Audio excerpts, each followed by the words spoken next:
The question I asked Coach Alt was simple. Any parent would have asked it. I asked it in a parking lot, at 8 in the evening, under a light that made everything look more honest than it needed to. She answered. The first sentence was professional. The second was careful. The third was correct. And then she kept going. 3 more sentences. Those 3 sentences had nothing to do with my daughter. They had everything to do with me. We both understood that. Neither of us acknowledged it. The parking lot light just kept holding us in its flat, unsparing brightness, and somewhere in the space between her 4th sentence and her 6th, everything between us quietly, irrevocably, permanently changed. If you want to hear uncensored, too hot for YouTube stories, check out my Patreon in the description, tell us where you are watching from, and subscribe. I have been to more basketball games than I can accurately count. This is the kind of fact about parenthood that arrives quietly and settles into you. Before you notice it, you go where they go. That is the deal. You signed it in a hospital room 16 years ago, and you renew it every season. 7 years of gymnasiums. 7 years of wooden bleacher seats, and the particular smell of court rubber and chalk, and the industrial cool of facilities that do not properly heat until mid-November. 7 years of learning the game from the outside, the way parents learn it, by accumulation, by proximity, by quiet argument with the woman beside you about whether the substitution was tactical or personal. My name is Willa Fenn. I am 42 years old. I am a landscape architect. I spend most of my professional life thinking about how space shapes the way people move through the world, which is either useful preparation for what follows or an irony I cannot stop noticing. I have been divorced for 6 years, which means single parent for 6 years, which means the logistical math of raising an athlete falls entirely to me. Ao is 16. She has been playing basketball since she was 8, which means she has been my life's primary scheduling axis for most of her life and nearly all of mine. This is not a complaint. It is a condition. Conditions are not complaints. They are just the shape of the life you agreed to when you looked at something small and new and decided it mattered completely. 14 months ago, Io joined the Lakewood Storm's Elite Division. The Storm's Elite program was Tierney Alt's program. I knew this before I knew anything else about it. Every parent in the regional basketball circuit knew Tierney Alt by reputation before they ever met her. She had coached the Storm for 6 years. In that time, the program had produced 4 regional championship appearances, 2 national circuit qualifications, and a continuous roster of former players now competing in collegiate programs from coast to coast. The circuit talked about this with the specific, slightly odd precision of people describing reliable miracles, things that happen consistently enough that they no longer surprise anyone but never quite become ordinary. What the circuit also talked about, with equal consistency, was that she was strict, not cruel, not arbitrary, but exacting in a way that required a specific kind of player, one who could receive correction as information rather than judgment, who understood that being stopped and redirected 40 times in a practice was investment and not punishment. I prepared Io as best I could. "You are going to be corrected constantly," I told her in August. "It is not personal." "I know," she said. "Your instinct will be to explain yourself. Don't." "I know," she said. She went to the first practice in September. She came home and sat at the kitchen table with the expression of someone who has encountered exactly what was advertised and more than she expected in the same moment. She said, "She is genuinely different from any coach I have had. In the footwork drill, I missed the angle. She didn't call it out in front of the group. She came over and physically showed me her feet next to mine, so I could feel the correct shape of the movement alongside the wrong one. Then she stepped back and watched me do it again and told me specifically what was still off. Not generally wrong, the exact thing. Like she had already considered 17 possible problems and identified the real one. That is good coaching," I said. Ao nodded. "Most coaches start from hoping you can do the thing," she said. "And then they're surprised when you can't. She starts from knowing you almost can. The coaching is just for the gap." I thought about that a long time. What it meant to begin from an assumption of almost capability rather than uncertain potential. What it communicated to a player to be coached from that position. I drove to the first practice I attended and sat in the bleachers and watched Tierney Alt from a distance, for the first time, with everything Io had told me already operating as context. She was 37 years old. She had played Division I basketball for 4 years at a program that went to the national tournament 3 of those years, which I know because the circuit talks and because I had looked it up in September when Io came home describing her coach with such specificity that I needed the context to understand it. She had gone into coaching at 24, young enough that she had grown up inside the profession and built its foundations from the ground rather than arriving at it as a pivot. 13 years of building a philosophy, a reputation, the kind of program that parents reorganize their family logistics to access. She did not fill the room the way loud coaches fill rooms by volume, by presence that arrived before they did. What she had was more particular. A quality of attention so complete that the space reorganized itself around whatever she was focused on. When she was watching a player, that player was the most visible thing in the building. When she addressed the group, each person had the simultaneous sense of being part of a system and individually accounted for. This was, I recognized over several months, a form of authority rarer and harder to maintain than the loud kind. She coached in dark athletic pants and the Storm's navy jacket, precise in a way that announced its purpose without announcing itself. Her hair in a low braid, controlled, functional. I noticed this first as practical. I noticed it later as the thing I had to consciously redirect my attention from when she was close enough that looking would be visible. The first autumn established the routine: Tuesday and Thursday practices, home games. 4 away tournament weekends, requiring the specific logistical negotiation of a single parent whose project deadlines did not recognize the regional qualifier calendar. I managed it. This is the thing about the life you have agreed to. Managing it is not sacrifice. It is just the form that loving someone specific takes when they need to be in multiple places. I attended every practice I could get to. Not all parents did. The program did not require parent attendance at practice, only at home games. But I had learned years ago that the practices were where the real education happened, and that the most useful thing I could do for Io's game was to understand it well enough to talk to her about it accurately rather than generically. She did not want "you were great at dinner." She wanted "I saw what happened in the third quarter when you went left instead of right." And she wanted me to have seen it accurately. Tierney Alt paid attention to different things and more of them simultaneously. She tracked player positioning, decision sequences, physical recovery, team chemistry, and the individual emotional state of each player in her care, and she managed all of it in real time with the economic fluency of someone for whom this had become genuinely automatic. I could see the attention working, the way she stopped a drill for one player without breaking its rhythm for everyone else, the way corrections arrived in the precise window between the mistake and the next repetition. It was, from the outside, remarkable to watch. I noted it the way a landscape architect notes another designer's treatment of negative space, with genuine appreciation for the craft, and no particular claim on the person behind it. I told myself this in October and most of November. In November, Ao had a difficult week, life difficult, the specific and occasionally unnavigable landscape of being 16. She came to Tuesday practice, carrying it in her shoulders, and in the way she warmed up, slightly faster than her own rhythm required. At the water break, Tierney called her over. 45 seconds at the sideline. When Io returned to the line, she was standing differently, the weight still there but better distributed. After practice, in the car, Ao said, she asked if something had happened. I said not really. And she said, "Whatever you're carrying, put it on the floor when you come in here. Not because I don't want you to feel it. Because this is the one place where you're only a player, and the other stuff doesn't have any authority over you."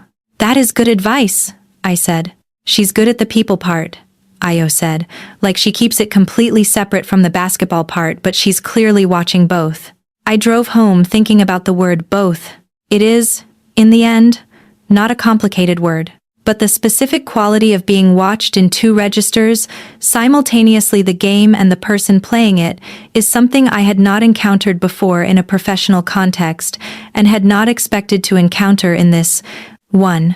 Most people, in my experience, collapse one into the other. They see the performance, or they see the performer. Tierney saw both without conflating them, and this was the thing I had been cataloging without intending to. I had been married for 11 years. The end of my marriage was not dramatic and was not caused by a single, large failure. It was caused by the accumulation of not being paid that specific kind of attention, not the attention of someone who wanted things from me or needed things from me, but the attention of someone who found what was actually there interesting enough to keep tracking. My ex-husband was not a bad man. He was a man who had, somewhere around the 7th year, stopped noticing what was true about me and started relating to the general version, the version that fit the practical shape of our shared life. I had done the same in return. We had both, by the end, been managing a shared fiction of a person rather than the person. I had been divorced for 6 years.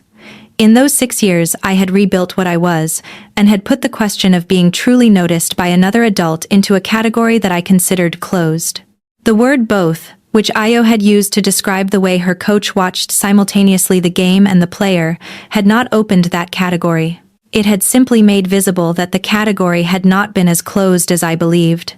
I drove home and made dinner, and did not think about any of it. I thought about all of it. The first real crisis came in January.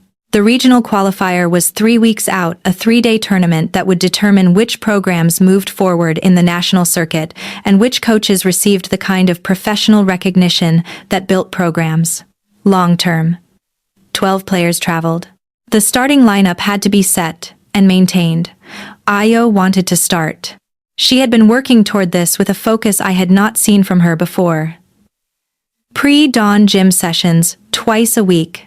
Game film on Sunday afternoons, her laptop open and her face blank and focused in the way she looked when she was doing something difficult and did not want it witnessed. She was ready, or she believed she was ready, and the belief was doing something measurable to her game. A week before the qualifier, the starting lineup was announced. Io was not in it. She came home quiet in the specific way that meant she was absorbing something hard and had not yet found the edges of it. Not devastated, she had been in competitive sport long enough to understand that lineups were tactical and not permanent assessments of worth, but quiet. I made dinner. I did not ask. I had learned that there were questions that needed to cook, and that asking before they were ready produced only pressure where there needed to be space. At 10 o'clock, she came into the kitchen and sat. "I get it," she said. "Reese's lateral speed is better for their primary ball handler. That's a real reason." "Yes. I still think I'm better overall." "I know you do. Is that arrogant?" I said. "It depends on whether you're right.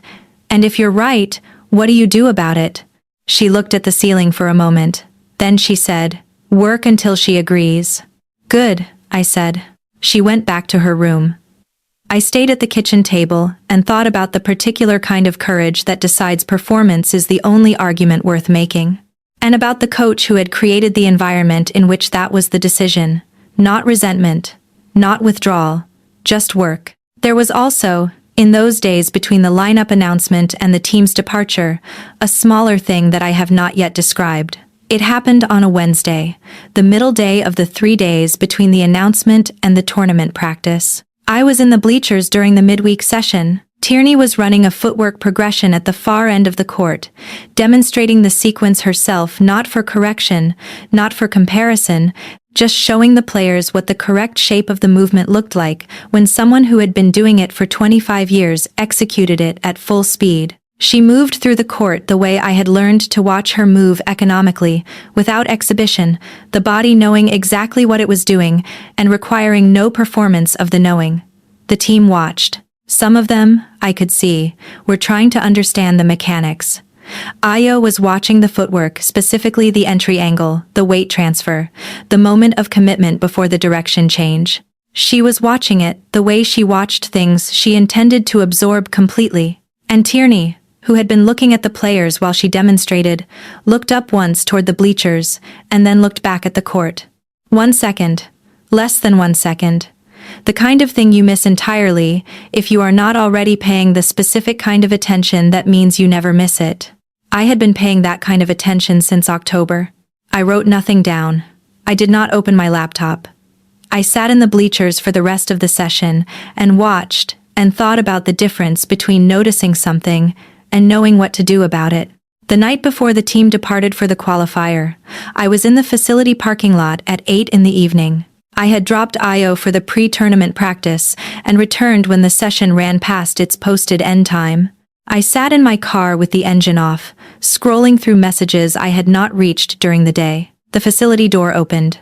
Tierney Alt came out alone. She had the braid, slightly loosened at the base after a long practice evening. She was carrying a clipboard, her phone, and a water bottle, and wore the expression of someone managing 17 concurrent items who had not yet reached a stopping point. She saw my car. She changed direction. I rolled down the window. "Miss Fenn?" she said. "Willa," I said. "We have been over this." A brief nod. Filed. Processed. She shifted the clipboard to her other arm and stood close enough to the window that the parking lot light fell across the side of her face, the line of her jaw, the composed attention of her eyes, the particular stillness of someone accustomed to being the most composed person in any given space. I had been about to say goodnight. The word was already there. What I said instead was, "I have a question." She waited. She did not fill the silence with reassurance or redirection. She let the question arrive at its own pace, which was one of the things I had noticed about her across 14 months of watching her coach. I said, "What is it going to take for Io to start in the regional qualifier?" "Not tonight, I know the lineup is set. But going forward, what does she need to build?" Tierney looked at me for a moment. Then she said, "Her defensive footwork needs to be automatic. Right now it is controlled, which is good, but automatic is different. Against regional level guards, a footwork decision that still requires conscious thought is already half a second late." I nodded. 1. She second guesses her ball handling under pressure. The repetitions are in her body. I can see the mechanics in practice. She doesn't trust them when it matters yet. That is a confidence gap, not a skill gap. I know the difference. I nodded. 2. She is ready in flashes, Tierney said. The work right now is making the flashes consecutive. 3. Professional, careful, correct. Everything I had come into the parking lot needing to hear. I could feel the conversation completing itself, the natural close of a parent-coach exchange on a cold January night, the mutual turn toward separate vehicles. She kept going. "She performs better when she arrives settled," Tierney said. "I've noticed the correlation. Her best games follow the ones where she comes in with a certain." She paused, half a second, as if the right word and the appropriate word were two different words, and she was deciding between them. Emotional organization. "Whatever happens in the hours before she arrives here, it's working." Something in the air changed. Not dramatically. A shift in register, in weight. "Whatever you say to her before games," Tierney said, "keep saying it. It's landing on the court." I was very still. The cold January air was very still. She looked at the clipboard for 2 seconds. 2 deliberate, retreating seconds. "I notice when you're not in the stands," she said. The words sat between us with the specific weight of things said in full awareness of what they mean, things that are true before they are spoken and cannot be unsaid after. Coaches account for 12 players. The parent section exists on the periphery of a coach's professional attention. There is no professional frame, tactical, institutional, logistical, in which a coach specifically, deliberately notices that one player's parent is absent. The noticing requires sustained attention to the presence of one specific person across multiple occasions. It requires that person to have become something she is keeping track of. She knew what she had said. I knew what she had said. Neither of us spoke. Behind her, the facility door opened and Io came out with her gym bag over one shoulder, the wrung-out satisfaction of a player at the end of a hard pre-tournament session visible in her posture. She saw us. "Good practice, coach," Io said. Tierney said, "Good session, rest tonight." Her voice was completely, professionally, correctly coaching, sealed and intact, as if the previous 30 seconds had happened in a different atmosphere that had now closed behind her. Io pulled open the passenger door and got in. Tierney walked toward her vehicle without looking back. I drove home in the silence that exists when something has happened that is too large for the car and too new to be discussed. Io had her earbuds in. The streetlights went past, she said eventually, from the passenger seat. You talked to Coach? Briefly, I said. Good stuff? Honest stuff, I said. She found this satisfying in the way she found accurate things satisfying regardless of their content. She turned her music up. I drove. For the next week, I turned the parking lot over, with the methodical attention I bring to problems that refuse to resolve. The statement had a specific architecture. I noticed first person, in a context where professional language would have been expected. When you're not a tracking statement that requires sustained attention across multiple occasions, because to know when something is absent, you must first have been accounting for its presence. In the stands, the location of her professional responsibility. There was no professional reason to say it. She had said it anyway. The 2 seconds of clipboard between the 5th sentence and the 6th, the retreat, the decision, the continuing told me she had known exactly what she was saying before she said it. I put it down. I needed to put it down. I picked it back up at 3:40 in the morning. I am a landscape architect. The work I do is the work of designing the way people move through space, the path between two places, the garden that opens into another garden, the courtyard that collects light in a specific way, at a specific hour, and which, if designed correctly, makes people slow down without knowing why they have slowed down. The underlying principle of all of it is negative space. The space between the things, the emptiness that gives the presence of things their shape. I had been thinking about negative space in the context of the parking lot for 6 days. The statement itself, I notice when you're not in the stands, was a statement about negative space. It named the shape of an absence. And to name the shape of an absence, you must have been sufficiently attentive to the presence that the absence has a shape.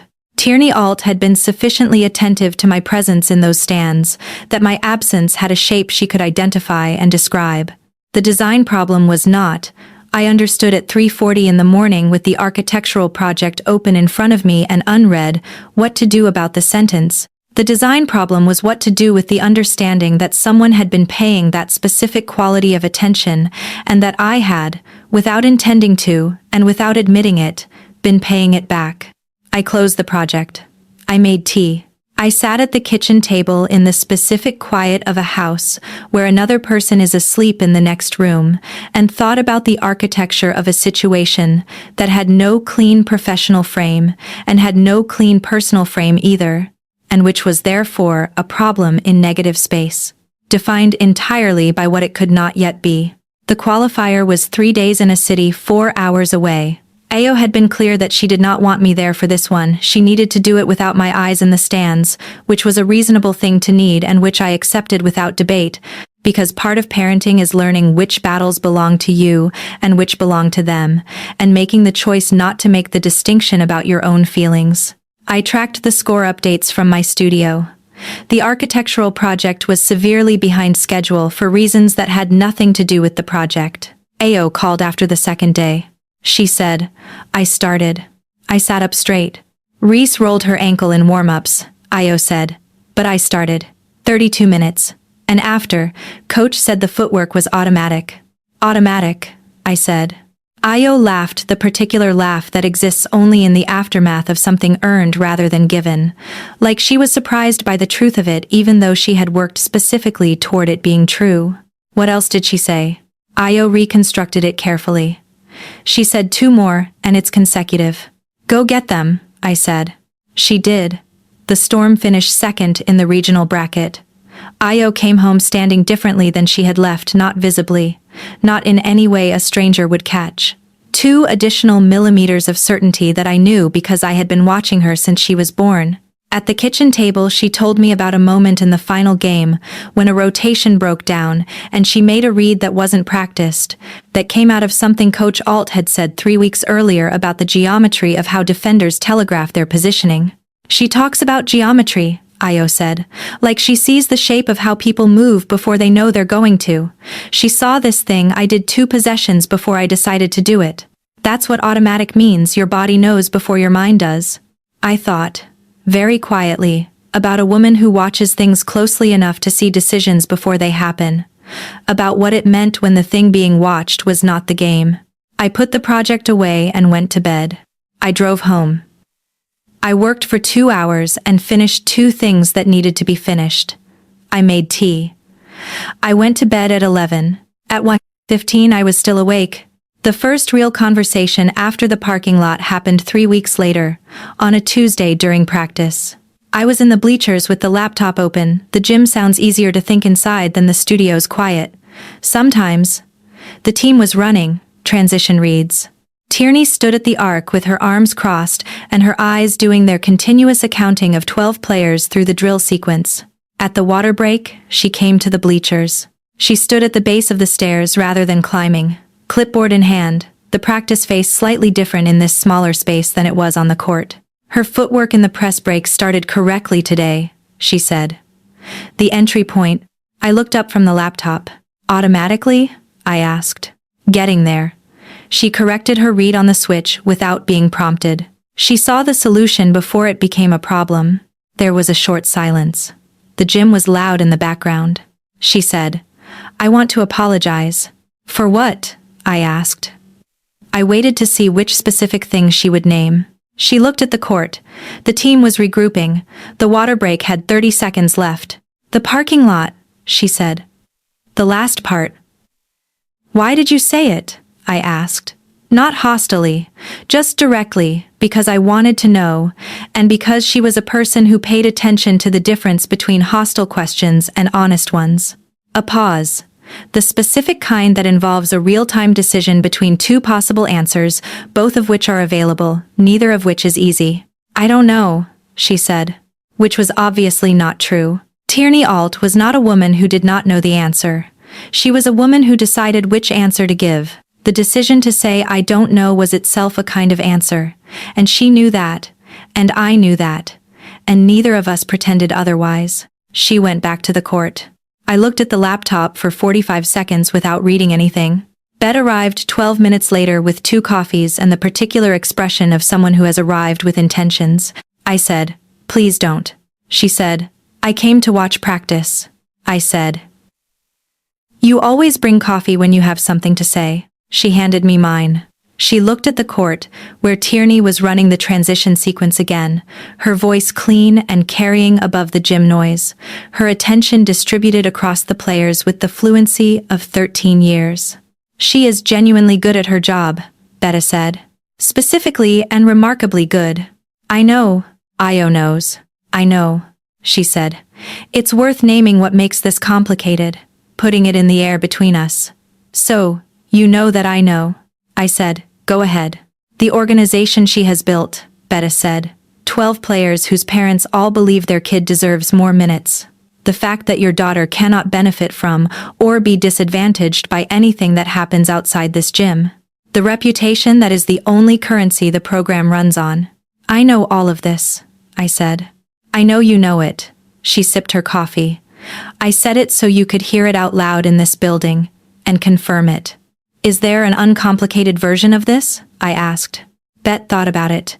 Probably not, she said. But uncomplicated is not always the standard. Sometimes the question is just whether the complicated thing is worth the complication. That is not something I can answer for you. She sipped her coffee. Then she said, also, I am going to tell you something I have been watching all season and not saying. I said, please do. She said, you are different here than you are anywhere else. I mean in this building, in this gym, when you are watching practice. You come in, and you sit down, and you open your laptop, and you do the thing you do, which is pay attention to everything while appearing to be paying attention to the project. And I have watched you do that since October, and what I have never been able to account for, until January, was the specific quality of the attention. Because you pay attention to Io. You pay attention to the team. You pay attention to the drills. And you pay attention to Tierney Alt with a quality that is, she paused, choosing the word calibrated differently. Like the focus changes. Like the attention that you give to everything else in this building is peripheral, and the attention you give to her is central. I said, Bet. She said, you asked me to go ahead. I said, I know. She said, I'm not telling you what it means. I am telling you what I can see. And what I can see is that a woman in a coaching jacket has been the center of your attention in this building for 14 months. And that this is not the kind of attention that is going to resolve itself by being patient with it. She set her empty cup down. The court, she said. Look at the court, which I did. At the end of practice, Io found me in the bleachers and reported on the session with the focused specificity she brought to things she had processed and wanted to share accurately. I listened and said true things and asked real questions. Tierney was at the far end of the court with Tessa, her assistant, reviewing the session folder. She did not look at the bleachers. I noticed the not looking the way you notice a word that has been removed from a sentence by the shape of the space where it would have been. The second private conversation happened in the east stairwell, which neither of us planned. The facility had a fire exit staircase on the east side, connecting the ground-level lobby to the observation level above the main court concrete walls. Fluorescent lighting, no particular significance except as the fastest route between the two levels. I had used it before without it meaning anything. On a Friday afternoon, 2 days before the first home game of the spring schedule, I was coming down from the observation level. I had gone up to watch the early session from above a different angle. Different information about how the team moved as a unit when seen from altitude. Io had texted me to come back down. Tierney was coming up. We met on the landing. The stairwell was narrow by design, a fire exit, not a social space. There was no version of meeting another person on the landing that did not involve proximity. We both saw this a fraction of a second before it became unavoidable and had no practical option except to be in it. She said, "Miss Fenn." "Willa," I said, "we have been over this several times now." She had the folder and water bottle of someone mid-practice day, the coaching face, the professional orientation, and the stairwell landing was what it was, and proximity is proximity, regardless of how much professional intention you bring to it. "You don't have to apologize again," I said. "I wasn't going to," she said. "Good." A pause. The fluorescent lights were impartial. The facility hummed in the walls. "AO's red times in the press break are improving," she said. "Good," I said. "She trusts the work now. I can see it in how she moves before she makes the decision. She has stopped waiting for permission." "The permission," I said. "Was that coming from you or from herself?" She looked at me. In the stairwell light, without the gym's buffer around her, her face was doing the thing I had learned to watch for, not a crack in the composure, which was real and stayed real, but a slight thinning of it. The composure was structural. What it was built over was becoming marginally more visible. "Both," she said. "That is usually how it works. They need to believe the coach believes in them before they can believe it themselves. Once they do, the coach becomes secondary." "Is that what you want?" I asked.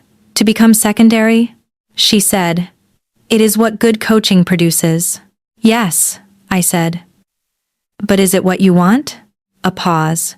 She looked at the wall and then back at me with the attention she brought to problems she found genuinely difficult. "I should get up to the deck," she said. "I know," I said. She moved past me on the landing. The stairwell required it one person going still, one person moving, the close navigation of a space not designed for two people to occupy comfortably. She moved past me without touching me. I was completely and specifically aware that she did not touch me. At the top of the stairs, she stopped. She did not turn around. She said, quietly and toward the door, "She gets it from you. The capacity to stay with something past the point where staying is comfortable." "How do you know that?" I asked. "You are here every practice," she said. "You were here in October when most of the parent section had decided they had fulfilled their obligation by signing the registration form. You sit in those bleachers and you pay attention and you take what you see home and make it useful." She paused. "That is not nothing. It is, in fact, quite a lot." She went through the door at the top. I stood on the landing for a long time. Not touching had never been so loud. I drove home. Io was at the kitchen table doing homework. The specific kind of homework that involves a laptop and a notebook and 3 other open tabs that are definitely not related to the assignment, which is a configuration I have learned to leave alone because the configuration works for her and the assignment always gets done. She looked up when I came in. "Good practice?" she asked. "Very," I said. She said, "Coach was in a mood today. Like, a good mood.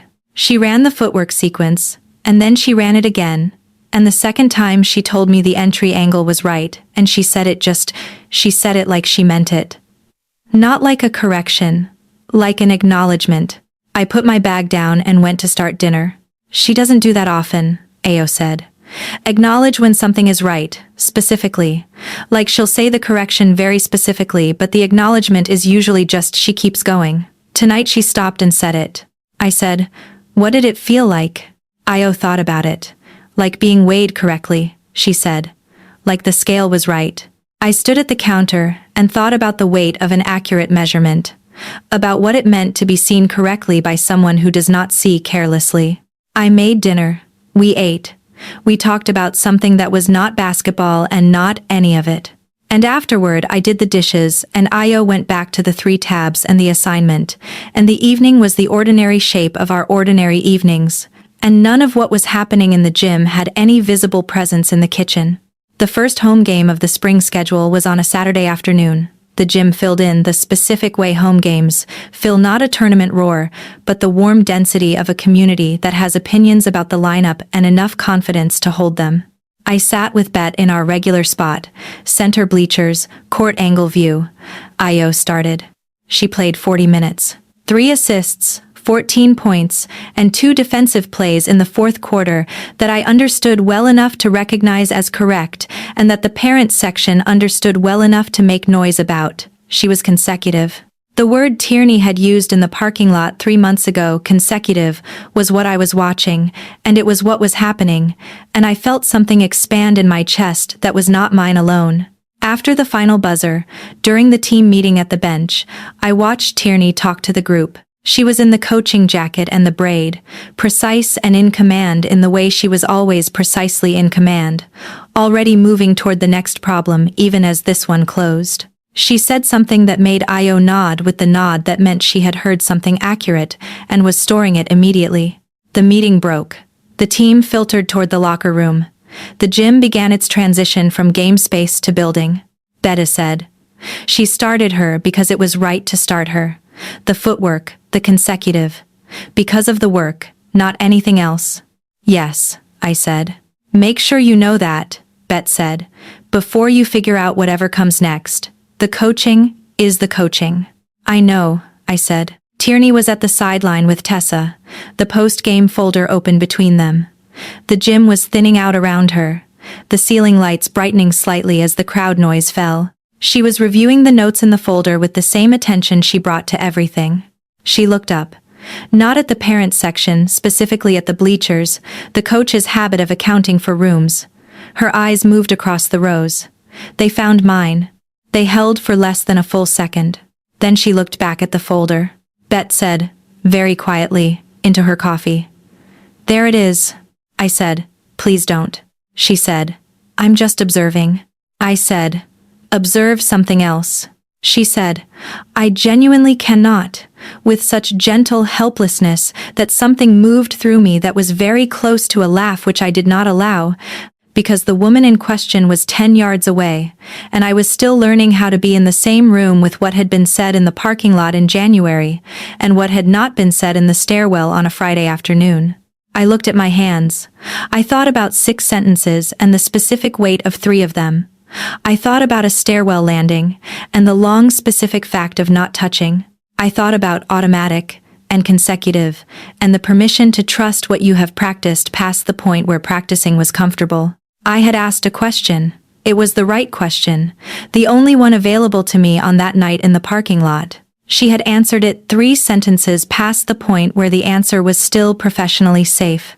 We were both living in that now, in the particular way of 2 people who have said something true and cannot unsay it, and have not yet agreed on what to do with it. There was a daughter in the locker room who was the reason we were in the same building. There was a program Tierney had built across 6 years and would not compromise. There was a conflict of interest that neither of us had named out loud, and both of us could see with complete clarity. And there was the parking lot light, and the stairwell light, and the game light, all of them doing their impartial work on a question that was going to require an answer. Neither of us had found it yet. The 2 weeks after the spring home game were the most carefully managed weeks I had experienced in 14 months of watching Tierney Alt coach. She was perfectly professional. She was, if anything, more precisely professional than she had been in October, when I was still learning the shape of her attention and had not yet understood what it meant when she was using professionalism as containment rather than as its natural state.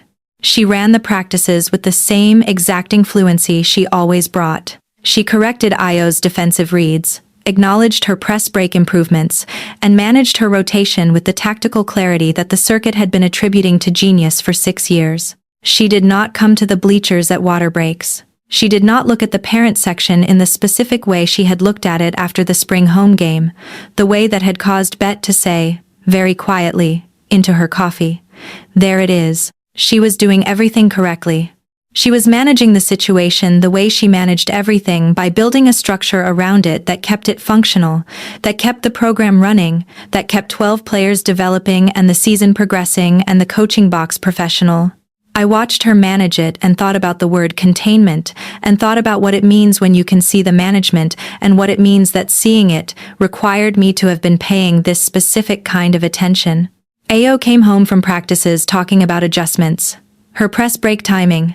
A subtle shift in her shot selection off the high screen. The progression of a thing Tierney had been developing in her game since November, what Tierney called anticipatory positioning, the body arriving where the ball was going before the ball had committed to going there. Ayo was understanding it now. I could hear it in the specificity of how she described it, the way the technical vocabulary had shifted from recited to internalized. "She is starting to sound like her," Bet said to me one Tuesday, when Ayo was at the far end of the gym working through a footwork drill and I was in the bleachers not watching the coaching box. I said, "Like who?" Bet said, "Like a person who has been coached by someone really good for long enough that the coaching is in her voice." I watched Ayo on the court, the particular economy of her movement, the way she had started to account for space in the fraction of a second before other players thought to account for it. "That is what it is supposed to look like," I said. "When it works?" Bet said, "Yes." She sipped her coffee. "She is also starting to sound like you." I looked at her. She looked at the court. I thought about the parking lot. I thought about 6 sentences. I thought about the 2 seconds of clipboard, the retreat and the decision and the continuing. And I thought about the stairwell landing and the long specific fact of not touching and the things she had said toward the closed door at the top of the stairs. The external event came in the form of a circuit newsletter. This was not dramatic. The basketball circuit published a regional newsletter twice a season, listings of tournament results, program highlights, player development notes, the occasional coaching profile. It was the kind of publication that existed primarily to give parents something to show their relatives and to keep the coaches vaguely accountable to some form of institutional record. Nobody took it particularly seriously as journalism. The spring issue ran a feature on the Storm's regional bracket performance. The feature included a photograph taken during the spring home game, a wide shot from the upper bleachers, the court in the frame below, and the parent section visible in the background. I was in the photograph. Bet was beside me. We were both looking at the court. Tierney was in the photograph too. At the sideline in the coaching jacket and the braid, in the specific posture of someone tracking a play at the far end of the court. Her face was angled very slightly toward the bleachers. The newsletter was not the problem. The photograph was not the problem. The problem was that Cheryl Marcos, whose daughter played second unit for the Storm and who had been attending practices since early October, stopped me in the parking lot after Thursday practice and said, in the particular tone of someone who considers themselves to be doing a favor by delivering information, "I saw the newsletter photo.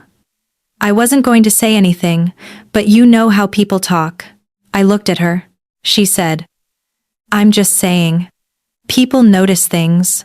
I said, "People notice what, exactly?" She said, "Well, the photo. And I've noticed, you know, at games. She has a kind of, it's not anything, it's probably nothing. I just thought you should know, in case it was awkward." For Io. The parking lot was very still. I said, "Thank you," and I got in my car. I sat with my hands on the steering wheel for 5 minutes before I started the engine. I was not angry at Cheryl Marcos. I was not frightened by what she had said, or by the implication of the photograph. What I was, sitting in the parking lot with my hands on the steering wheel, was certain, in the particular way you become certain when someone outside your immediate radius names the thing you have been carefully not naming, and the naming does not feel like an accusation, but like a fact being acknowledged. People were noticing. Which meant the situation was no longer a private architecture that two adults could maintain indefinitely without consequence. It was becoming visible. And Tierney's program, Tierney's reputation, Tierney's 12 players and their families, and the organizational trust that made all of it run, those things existed in a world where visibility had consequences, and Tierney was the person bearing those consequences and had been bearing them alone. I started the engine. I drove Io home. I made dinner. I went to bed. At 11:40, I was still awake. At 11:50, I got up and sent a text to the number I had saved under Coach Alt for 14 months and had texted exactly 6 times on logistical matters, all of which had to do with Io's schedule or the tournament travel arrangements. I said, "I need to speak with you, not about Io. Can we find a time this week?" The response came at 7:15 the following morning.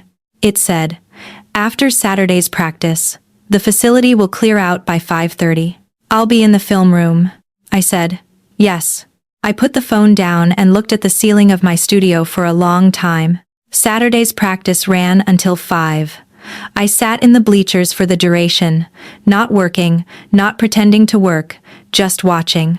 Ao ran her footwork sequence with the automatic precision that Tierney had named and waited for in November and recognized in January and continued to develop through the spring.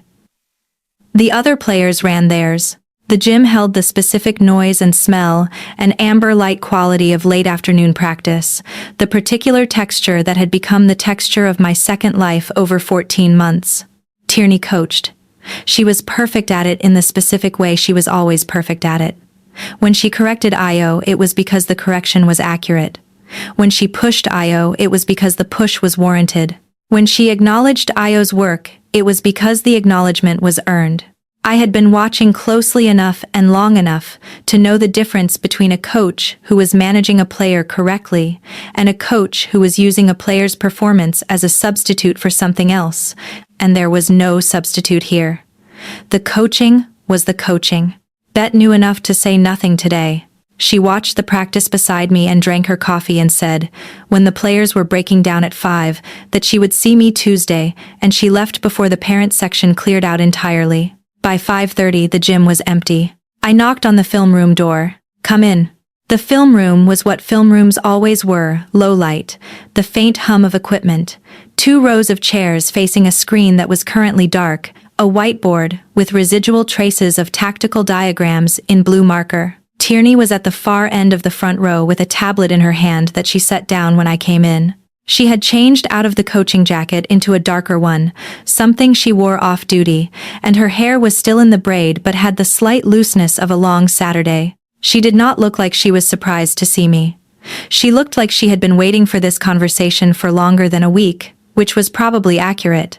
I sat down 2 seats away from her. Not across the room, 2 seats.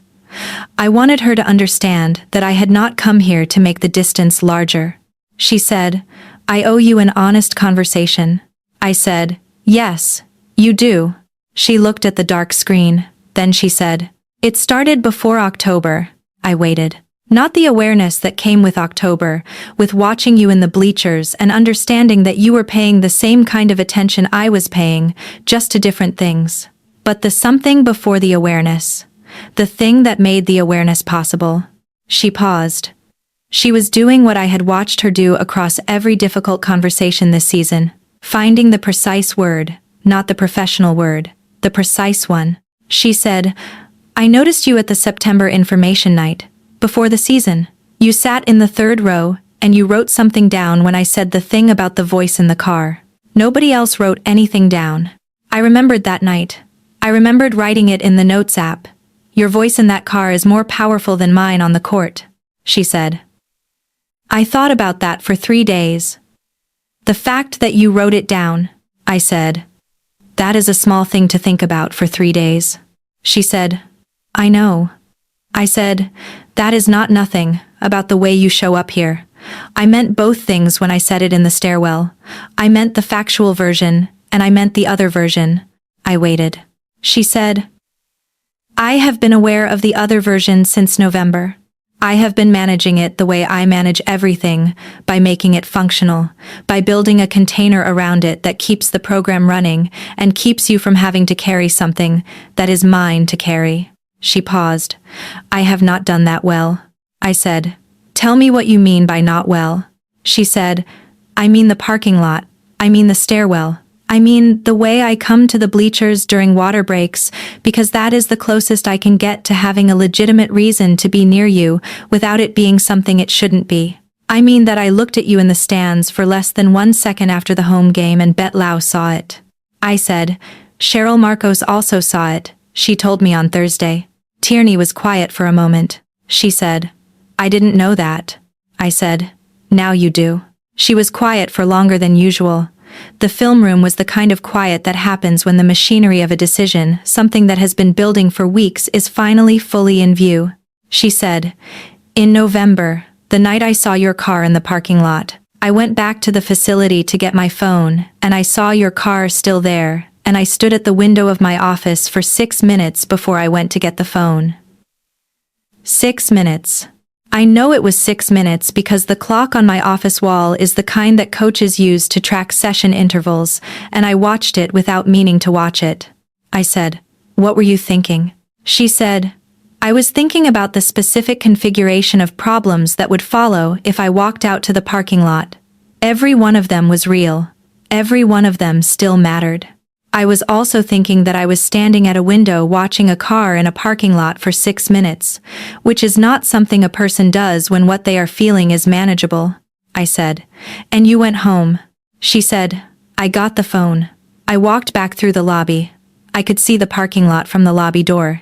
Your car was still there. And I went to the lot where my own car was, which is on the other side of the building, and I drove home.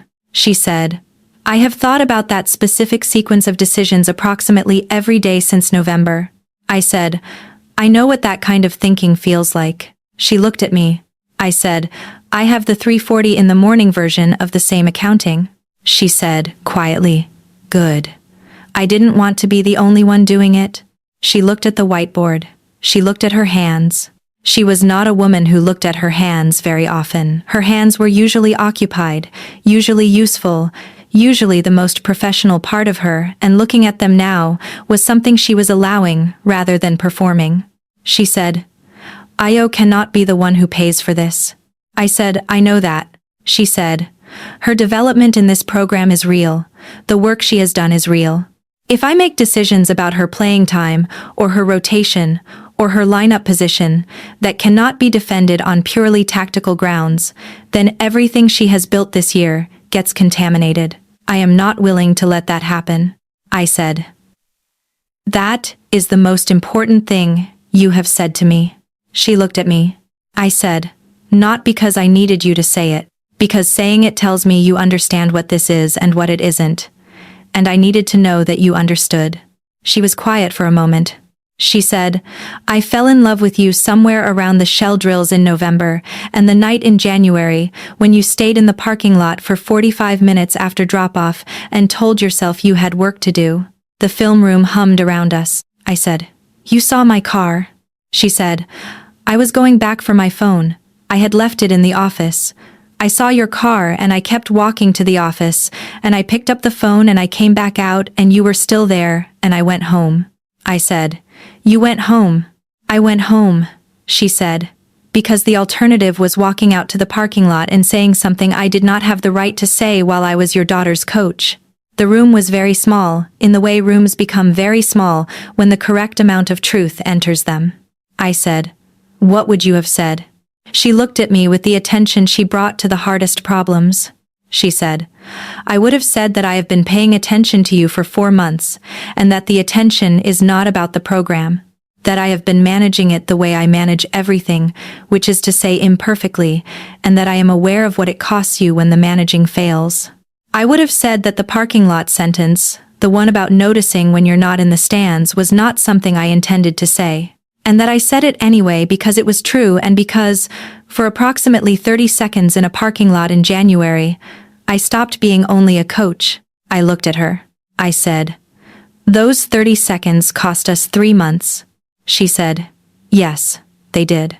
I'm sorry for that." I said, "The 3 months were not punishment. They were what they were, two people trying to behave correctly when behaving correctly was difficult." She said, "You are being more generous than this deserves." I said, "I am not being generous. I am being accurate. There is a difference." She looked at the screen again. Then she said, "I am going to go to the program director on Monday. I am going to disclose a conflict of interest involving a player's parent. I am going to ask that the formal lineup and playing time decisions for Io's slot be handled by Tessa for the remainder of the season, with my review but not my final sign-off." I stared at her. She said, "It will not remove me from the bench. I will still coach. The program runs on too many interconnected decisions to simply hand one player's folder to a different person. But the one place where the conflict could compromise Io's development, the place where personal feeling and professional judgment can look identical, is in the decisions that directly determine her role on the team. That decision will be Tessa's, not mine." I said, "You will still be her coach." She said, "I will still be her coach.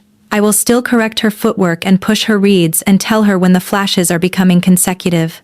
The coaching is real. It will stay real. But the formal authority over her playing time will be placed outside the conflict." I said, "Tessa is good." She said, "Tessa is excellent. Tessa has been ready for more authority for 2 seasons. This is the right decision for the program regardless of the reason." I looked at her for a long time. The woman who had built a program across 6 years and was now voluntarily putting the most structurally sensitive piece of it in someone else's hands because the alternative was a conflict she could not pretend did not exist. I said, "You did not have to tell me you were doing it." She said, "I know. I wanted you to know.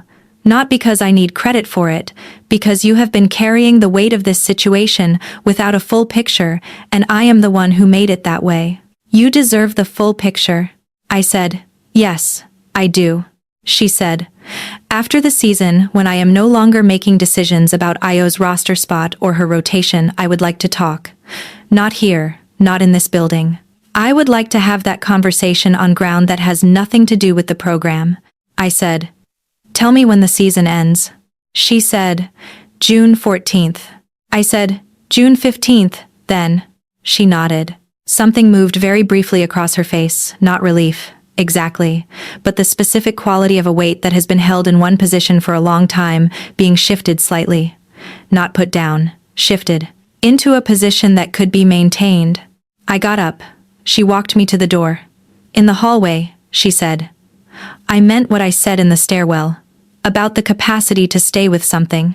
It is one of the things I find most," she paused, looking for the right word again, most worth paying attention to.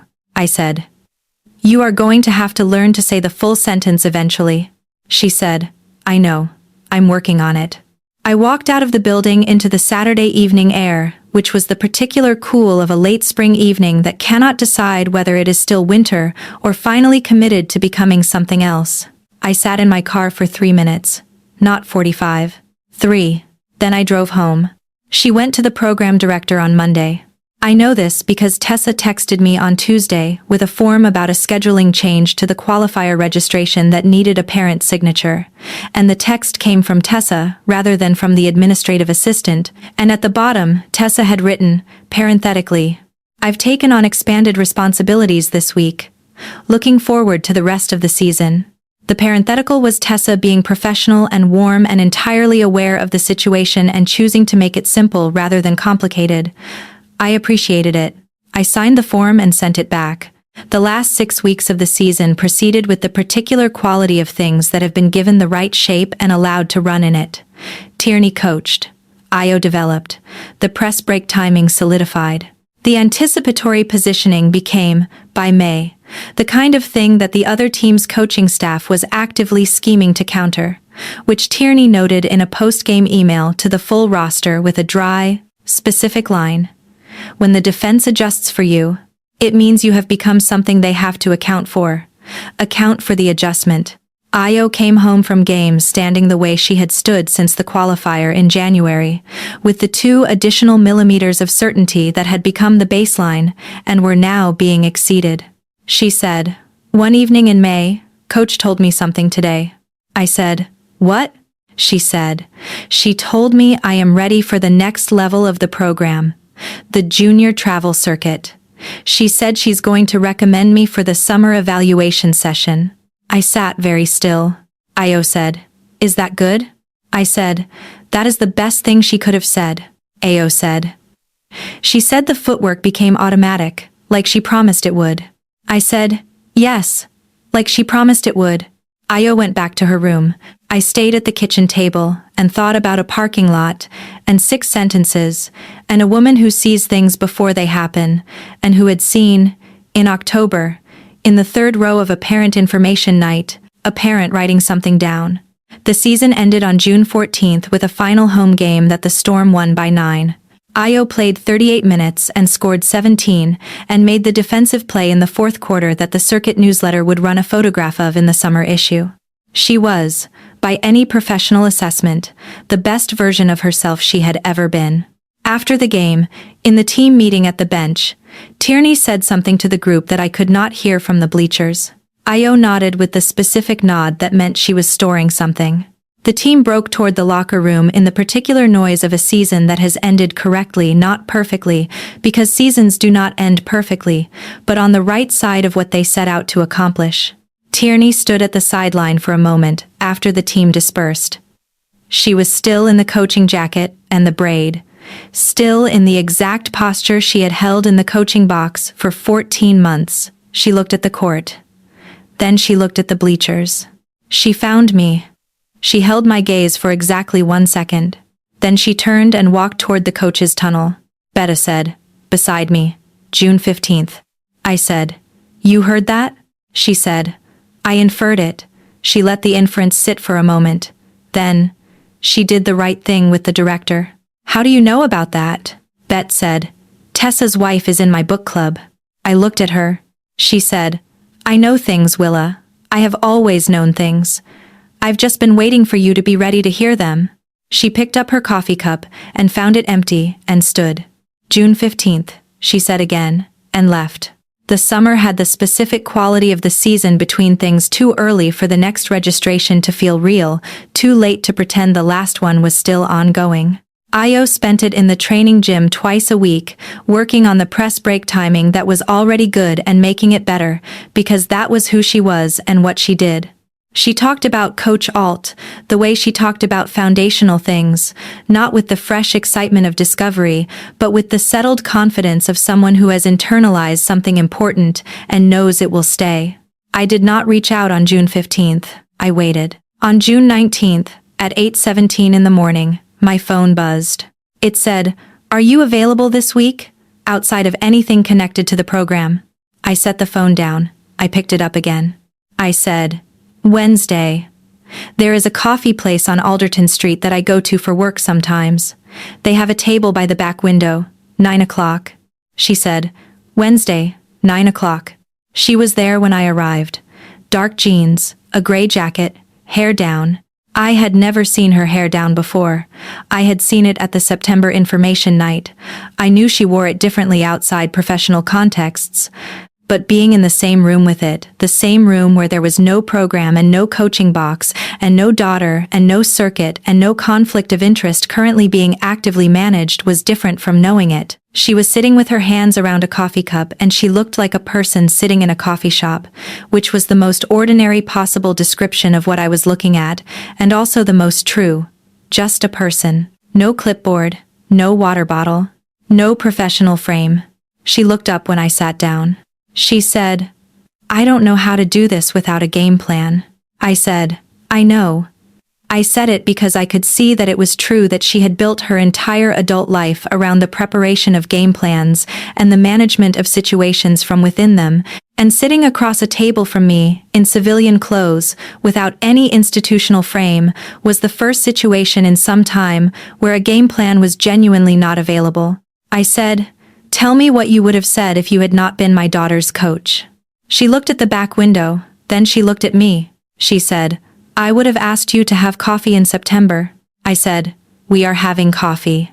She said, yes, we are. She paused. I would have told you then what I am telling you now, which is that I have thought about the way you listen, not just to what is said, but to what is true since the night of the information session. And that I spent 14 months noticing the details of a person I was not in a position to acknowledge, and that all of those details are still exactly as true as they were the moment I noticed them. I said, tell me a specific one. She said, you know when Ao is about to say something difficult. Not because she says so. Because you go very still, the same way I go still when I see a problem forming in a play before the players have committed to it. I looked at her. She said, you read the room before it changes. I have watched you do it in bleachers and in parking lots and in a film room on a Saturday evening, and it is the same mechanism every time. You are already accounting for what is coming. I said, you watched me in the film room.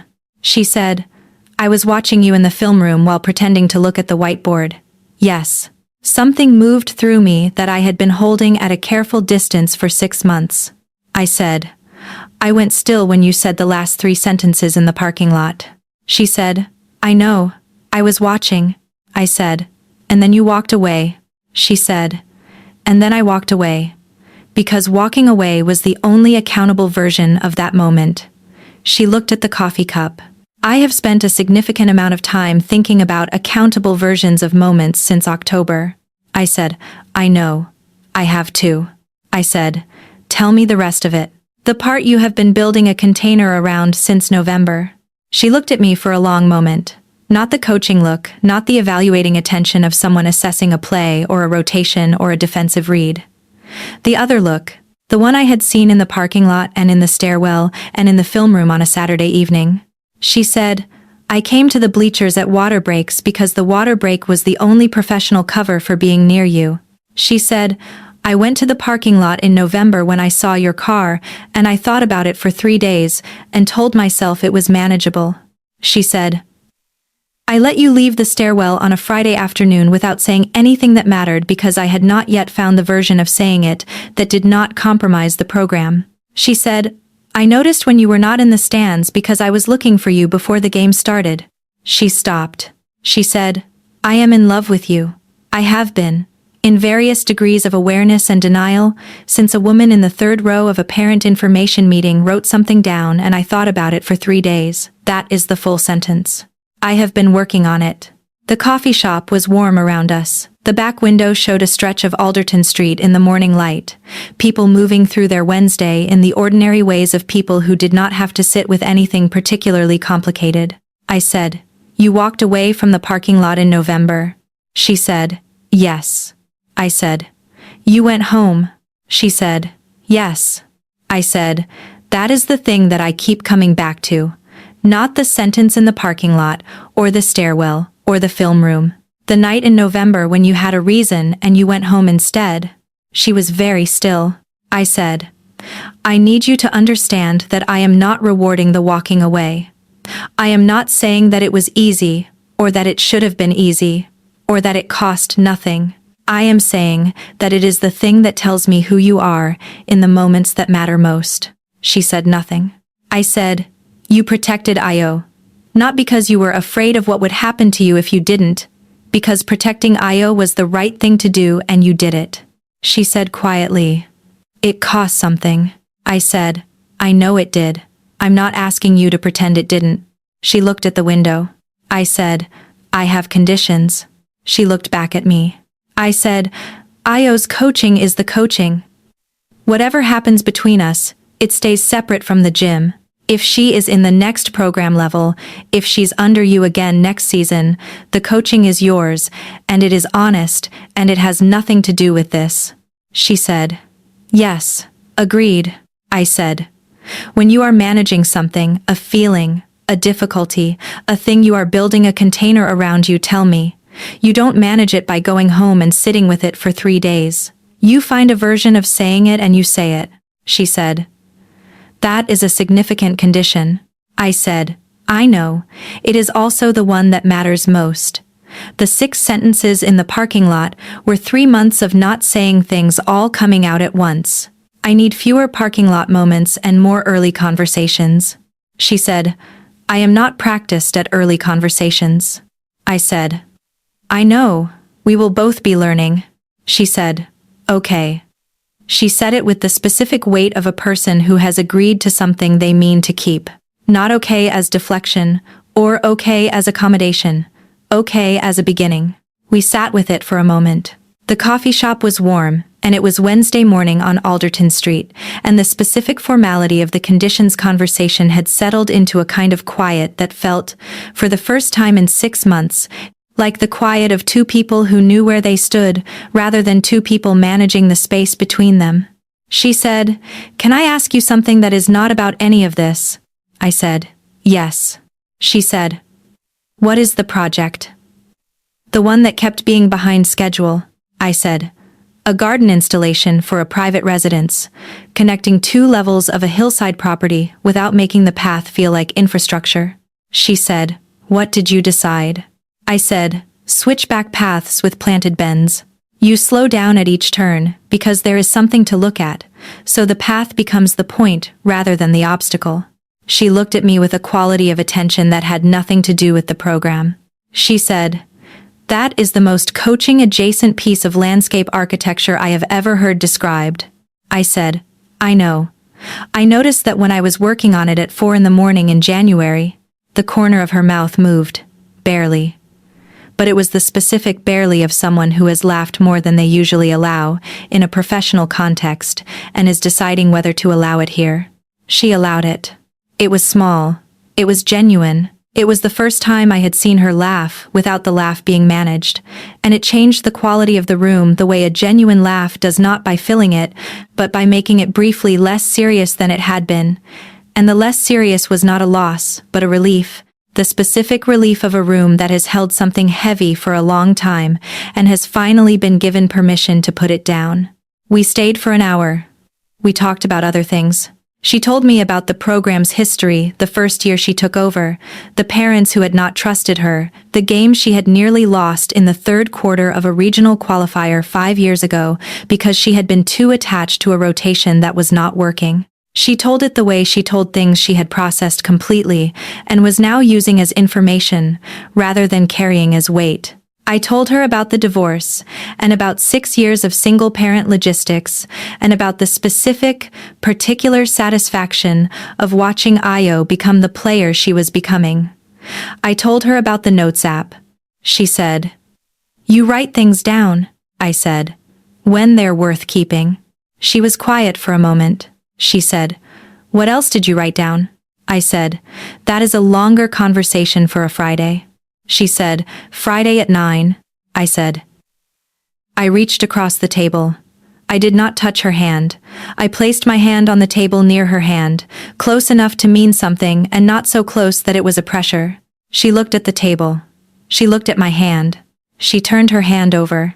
She did not close the distance. She opened her hand, and I closed the distance, and we sat in a coffee shop on Alderton Street on a Wednesday in June, with our hands on a table together, and said nothing for a long time.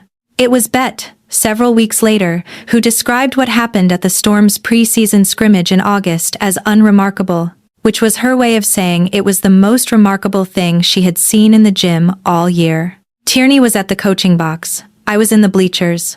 Io was on the court doing the thing she had been built to do across 14 months of specific, accountable, honest coaching. And Bet and I were sitting in the bleachers having a conversation about something that was not basketball and not Tierney and not any of it, because Bet had decided that the watching was done, and the time for ordinary conversation had arrived. And she was right. At the water break, Tierney did not come to the bleachers. She looked at me from the coaching box. I looked at her from the bleachers. For exactly 1 second.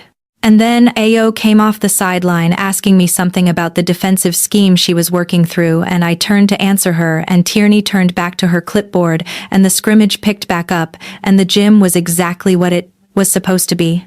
After the session, after Io had collected her bag and gone with 2 of her teammates to get dinner, Tierney came out of the coach's corridor in street clothes, the dark jeans and the gray jacket I now associated with the version of her that existed outside the coaching box.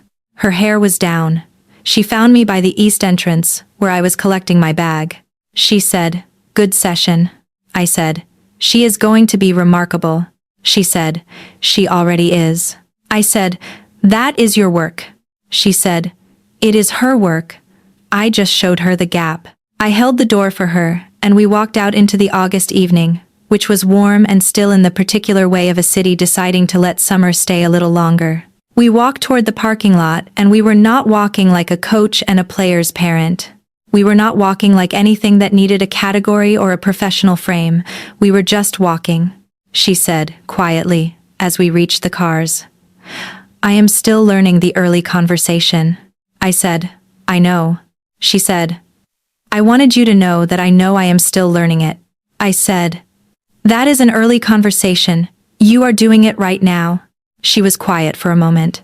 Then she said, "I notice when you're not in the stands." I said, "I know you do." I said, "I notice too." I said it simply, because it was simply true. She stopped walking. Not because we had reached the cars, we had not reached the cars yet. She stopped on the pavement of the parking lot in the August evening, and I stopped a step ahead and turned, and we were standing in the warm light of a parking lot that was nothing like the parking lot in January. The same facility, different light, different season. The same person, without the coaching jacket, and without the braid, and without the professional frame, and I understood all at once that the person I had been paying attention to for 14 months was fully visible now, not managed, not contained, not working, and that the visibility was the answer to the question the parking lot in January had asked. She touched my jaw first. Warm hand, deliberate. Not reaching, arriving, the way you arrive at a place you have been going toward for a long time without rushing the last distance. I turned toward her and she kissed me. Not frantic, not urgent, patient in the way things are patient, when the patience has already been done, and what is left is just the arrival.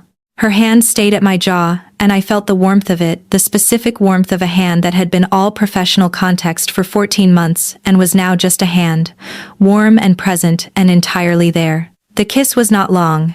It did not need to be long. It was the kiss of two people who had been finding their way toward this specific place for a very specific amount of time and had finally arrived at it correctly. We stood in the parking lot in the August evening light, and the air was warm, and the moment had none of the qualities of parking lots in January, none of the flatness, none of the unsparing fluorescence, none of the cold January stillness that had held 6 sentences and their weight for 6 months. This light was different. This was the warm, ordinary light of a summer evening, a parking lot in August, two people who had taken a long time to find the right version of a conversation and had now found it and were no longer pretending they hadn't. We walked to our separate cars. She said, "Alderton Street on Friday." I said, 9 o'clock. She said, "Yes." She drove first. I sat in my car for 3 minutes, not 45, not 11, just 3, and then I started the engine, and I drove home, and I called Bet and she picked up before the second ring.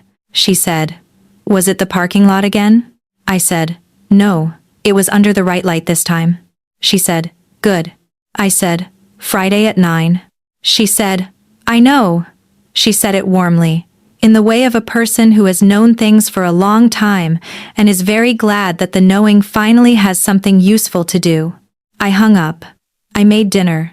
I called Io, and she told me about the scrimmage from the players' side, the adjustments she was processing, the thing Coach Alt had said about the gap between controlled and automatic that she was still thinking about. I listened.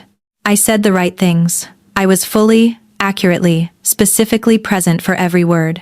And when she said goodnight and went back to her team's group chat and the ordinary business of being 16 in the weeks before the season resumed, I sat at the kitchen table with my tea, and I thought about the parking lot in January and the 6 sentences and the specific weight of 3 of them. 3 sentences too late, which was also, in the fullest accounting of it, exactly on time.